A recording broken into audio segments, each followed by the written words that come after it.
اعوذ باللہ من الشیطان الرجیم، بسم اللہ الرحمن الرحیم۔ آج الحمدللہ بھٹکل مسلم یوتھ فیڈریشن کی طرف سے تربیتی پروگرام ہو رہا ہے۔ یہ پروگرام ہمارے پورے ممبر سینٹر کے درمیان ہمارے جتنے ممبر سینٹر ہیں ان کے علاوہ بھٹکل میں جو ہم لوگوں کے ساتھ اسپورٹس میں شامل ہوتے ہیں ان کو بھی بلایا گیا ہے۔ الحمدللہ یہ تو تربیتی آج کا پروگرام ہے۔ ہمارے اسپورٹس سینٹر کی کیا ذمہ داریاں ہیں؟ خالی ہم فیڈریشن اور اسپورٹس سینٹر ایسا ہی مشہور ہے کہ کھیلوں کے لیے خالی کھیل ہوتا ہے۔ ہم لوگ یہ چاہتے ہیں کہ اسپورٹس سینٹر کی جو بھی ذمہ داریاں ہیں، خالی کھیل کے علاوہ ہمیں بہت سی ایسی چیزیں ہیں جن کو اپنے اسپورٹس سینٹر کرنا چاہیے۔ ہم لوگ آج اویئرنیس کے طور پر پورے اسپورٹس سینٹر کو ذمہ داروں کو جمع کیے ہوئے ہیں اور ان سے آج گزارش کریں گے کہ ہم لوگ آج بہت سے پروگرام لے کے آئے ہیں، ان کے سامنے پروگرام رکھیں گے اور ان کے تاثرات بھی رکھیں گے اور ان کے ایک سال کے اندر انہوں نے جو کام کیا ہے اس کی تفصیلات بھی لیں گے اور پھر فیڈریشن کی طرف سے ان کو بہت سے ایسی پروگرامات دیے جائیں گے تعلیمی لائن سے اور سماجی لائن سے۔ وہ سب انشاءاللہ ان کو پروگرام دے کر ایسے پروگرام کو اپنے محلے میں اپنے اسپورٹس سینٹروں کے اندر ایسے پروگرام کو ان کو کرنے کی تاکید کرنے کے لیے آج کا تربیتی کیمپ منعقد ہو۔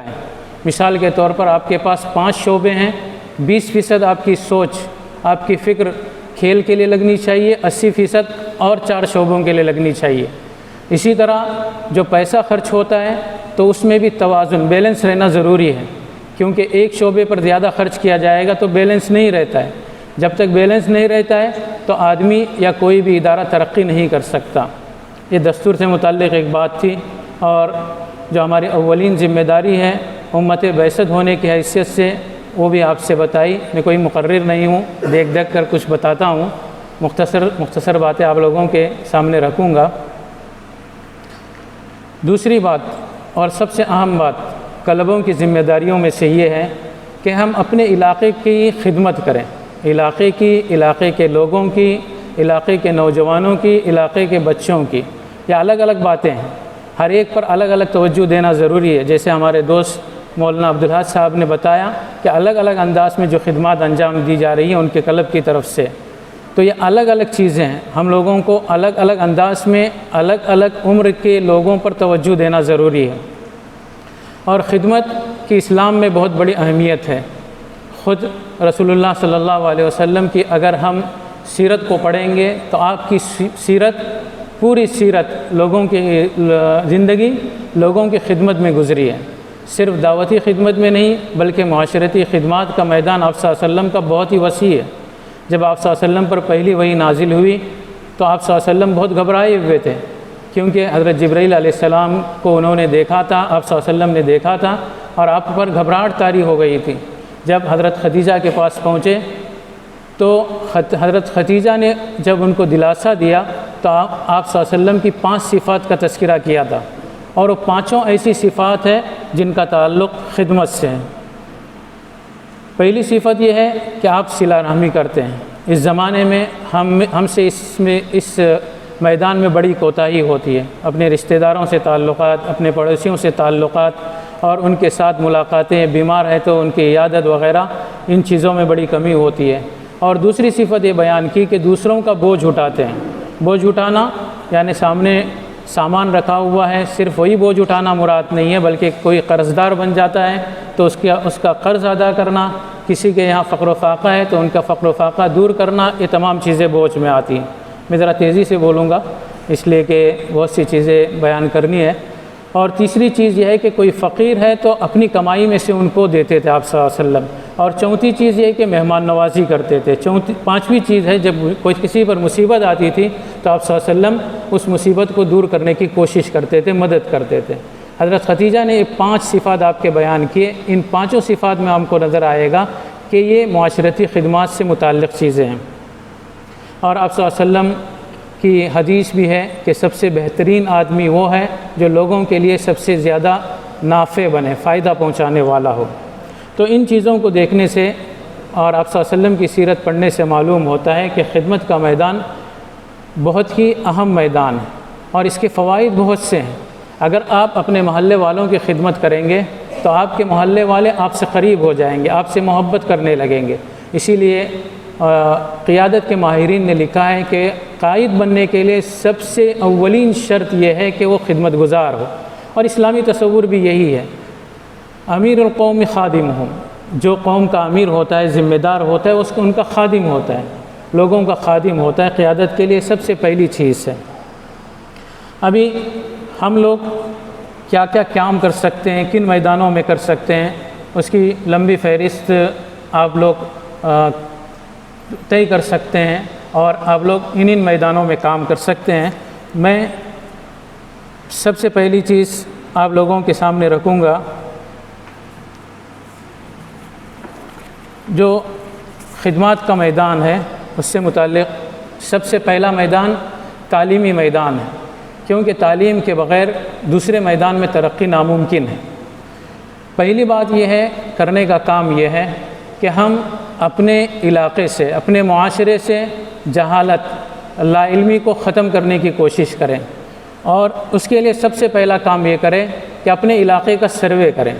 میں سمجھتا ہوں کہ بہت سے علاقوں میں سروے کیا گیا ہوگا، اور سب کے پاس سروے ہوگا کہ ہمارے علاقے میں کتنے لوگ گریجویٹ ہیں، کتنے پوسٹ گریجویٹ ہیں، اور کتنے 12ویں تک پڑھے ہوئے ہیں، کتنے 10ویں میں چھوڑے ہوئے ہیں، یا کوئی تعلیم سے کس نے تعلیم چھوڑی ہے۔ یہ پورا مکمل سروے ہر گھر کے اعتبار سے ہمارے پاس ہونا چاہیے، اس لیے کہ جب سروے کیا جائے گا تو کام کرنے میں آسانی ہوگی۔ سب سے پہلے کام یہ کیا جائے، اور خاص کر کے جو جیسے ہمارے دوست مبشر حلارے صاحب نے بتایا، اکثر بہت سے ہمارے دوست ہیں یہاں پر، مبشر حلارے صاحب نے بتایا کہ جو ڈراپ آؤٹ ہوتے ہیں بچے، ان پر بہت توجہ دی جاتی ہے۔ بہت خاص اور اہم میدان ہے۔ جو بچے تعلیم چھوڑتے ہیں تو ان کا مزاج بہت ہی متشدد ہو جاتا ہے، ان میں شدت پیدا ہو جاتی ہے، اور خاص کر کے اپنا اسکول یا اپنے مدرسے کے وہ باغی بن جاتے ہیں۔ ایسے بچوں کے لیے، ایسے بچوں پر توجہ دینا ضروری ہے۔ ہم لوگ جب سروے کریں گے تو یہ بات بھی سامنے آئے گی۔ اگر کسی نے اسکول چھوڑا ہے، 2 سال ہو گئے، 3 سال ہو گئے، تو کوئی مضائقہ نہیں، اس کو سمجھا کر دوبارہ اسکول کی طرف لا سکتے ہیں، مدرسے کی طرف لا سکتے ہیں، یا ان کو کوئی ایسا پروگرام دے سکتے ہیں کہ وہ تعلیم کے بجائے کوئی ہنر سیکھے یا کوئی فن سیکھے۔ تو ان بچوں پر توجہ دینا بہت ہی ضروری ہے۔ اور تیسری چیز یہ ہے کہ ہم لوگ تو پروگرام کرتے ہیں، عمومی پروگرام کرتے ہیں، بچوں کو، نوجوانوں کو جمع کرتے ہیں۔ ایک خاص پروگرام کرنے کی ضرورت ہے۔ ہم لوگوں کو دیکھنا چاہیے کہ مدرسے میں یا اسکول میں کمزور بچے کون ہیں۔ کمزور بچوں پر خصوصی توجہ دینے کی ضرورت ہوتی ہے۔ ان کے لیے الگ سے کلاسز کا انتظام کیا جائے، یا ان کے ساتھ ملاقات کر کے ان کو ترغیب دی جائے، اور دوسری جگہ جو کلاسز ہو رہے ہیں ان سے وہاں سے فائدہ اٹھانے کے لیے کہا جائے۔ ایسے بچوں پر خصوصی توجہ دی جائے۔ اور کمزور جو طلبہ رہتے ہیں ان کی جو درسیات رہتی ہے، جو وہ پڑھتے ہیں، اس پر خاص توجہ دے کر ان موضوعات میں آگے بڑھانے کی کوشش کی جائے۔ اور 5ویں چیز یہ ہے تعلیم کے میدان میں کہ کوئی نہ کوئی ہنر ہر ایک کو سکھایا جائے۔ جیسے کمپیوٹر کمپوزنگ کا چھوٹے ہنر ہوتے ہیں، 3 مہینے، 4 مہینے، 5 مہینے میں سیکھے جا سکتے ہیں، وہ ہنر سکھانے کی کوشش کی جائے۔ جیسے بہت سے ہوم میڈ چیزیں تیار کی جا سکتی ہیں، یا درزی کا کام سکھایا جا سکتا ہے۔ چاہے وہ مستقبل میں جا کر وہ اپنی دکان نہ کھولے تو کم از کم گھر میں اپنا کام تو کر سکتا ہے۔ ایسے ہنر سکھانے کی کوشش کی جائے، ایسے کورسز ہر محلے میں کیے جائیں۔ اور ایک چیز بہت ہی اہم ہے، اس میں ہماری بہت بڑی کوتاہی ہے۔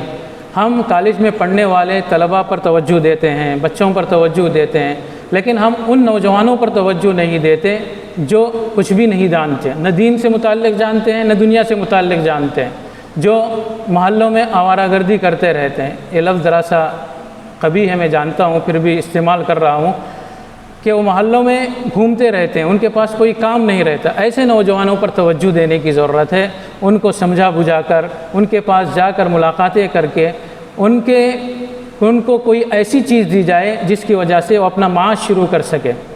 کہیں پہ کام کرنے کے بجائے ان کو بھی ہنر سکھایا جائے، چھوٹے ہنر سکھائے جائیں، اور ان کے لیے الگ سے دینی پروگرامات کیے جائیں۔ سب لوگوں کے ساتھ بلایا جاتا ہے تو وہ آتے نہیں ہیں، الگ سے ان کو جمع کیا جائے، اور ان کو چھوٹے پروگرام دینی اعتبار سے بھی کیے جائیں، دنیاوی اعتبار سے بھی کیے جائیں۔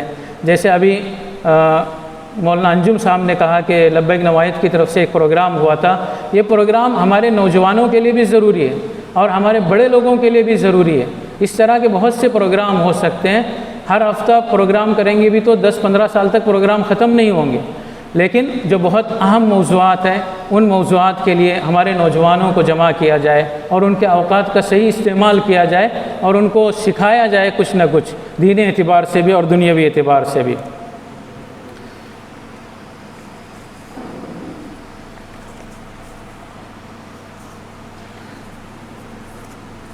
خاص کر کے جو طلباء پڑھتے ہیں کالجز میں یا اسکولوں میں، تو ان کے لیے بہت سی چیزیں ضروری رہتی ہیں۔